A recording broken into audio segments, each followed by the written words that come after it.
Anjarakandy dental കോളേജിലെ നിതിൻ രാജിന്റെ മരണത്തിൽ പ്രതി ഡോക്ടർ NK റാം മുൻകൂർ ജാമ്യം തേടി ഹൈക്കോടതിയിൽ. നിതിൻ രാജിനോട് മുൻവൈരാഗ്യമില്ലെന്നും ലോൺ ആപ്പ് വായ്പയുമായി തനിക്ക് ബന്ധമില്ലെന്നും ജാമ്യ ഹർജിയിൽ ഡോക്ടർ NK റാം.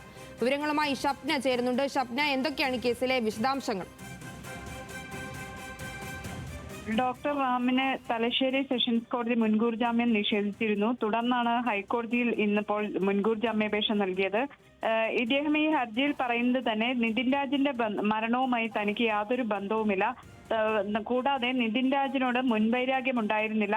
ലോൺ ആപ്പും വായ്പയുമായി ബന്ധപ്പെട്ടിട്ടുള്ള പ്രശ്നങ്ങൾ നിലനിന്നിരുന്നു. അതിൽ തനിക്ക് യാതൊരു പങ്കുമില്ല. ഈ കേസുമായി ബന്ധപ്പെട്ട് തന്നെ ഇതിൽ പ്രതി ചേർക്കുകയായിരുന്നു. SC/ST അക്രമം നിരോധന നിയമപ്രകാരവും അതോടൊപ്പം തന്നെ ആത്മഹത്യാ പ്രേരണയ്ക്കുമാണ് കേസ് രജിസ്റ്റർ ചെയ്തിട്ടുള്ളത്. തനിക്ക് ഇതുമായി ബന്ധമില്ലെന്നും താൻ നിരപരാധിയാണെന്നും ചൂണ്ടിക്കാണിച്ചാണ് ഈ മുൻകൂർ ജാമ്യാപേക്ഷ നൽകിയിട്ടുള്ളത്. എന്നാൽ സെഷൻസ് കോടതി മുൻകൂർ ജാമ്യാപേക്ഷ പരിഗണിക്കുമ്പോൾ ഇത് ഗുരുതരമായ കുറ്റകൃത്യമാണ് എന്ന് നിരീക്ഷിച്ചിരുന്നു. പ്രോസിക്യൂഷനും അതിനെ ശക്തമായി എതിർക്കുകയും ചെയ്തിരുന്നു. ഏതായാലും ഹൈക്കോടതി ഇനിയിപ്പോൾ അടുത്ത വെള്ളിയാഴ്ചയാകും ഹൈക്കോടതി അവധിക്കാല സിറ്റിംഗ് ഉള്ളത്.